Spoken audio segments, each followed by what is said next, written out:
Today, we are going to Quezon Memorial Circle para ipakita sa inyo kung ano mga fun activities and beautiful sights inside. So, from Monumento, sakay ka lang ng EDSA bus carousel to SM North Station. From SM North, you can ask the guard sa terminal ng jeep na hanapin mo lang yung City Hall sign.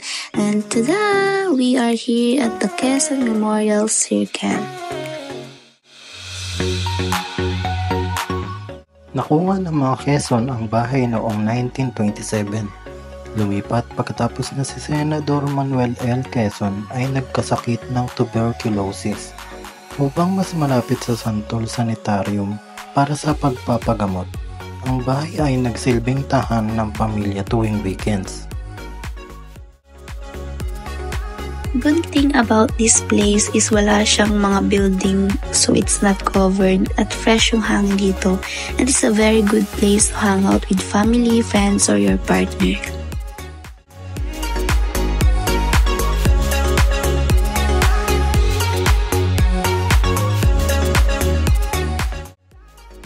Meron din kayong tatagpuan na botanical garden dito na pwedeng bilhan ng mga iba't ibang uri ng halaman at bulaklak.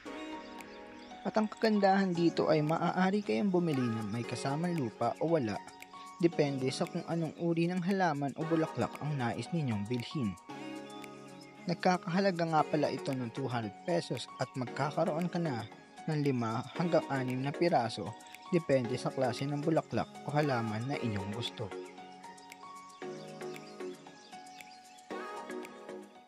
Guys, ito ang pinaka-best part para sa mga bata. Hindi mabobore yung mga kids dito kasi dito pwede sila maglaro ng libre. Kailangan pa rin ng guardian para sa mga bata for safety purposes. Itong shrine natin, tribute siya sa ating Pangulong Manuel Quezon as the first Commonwealth President of the Philippines.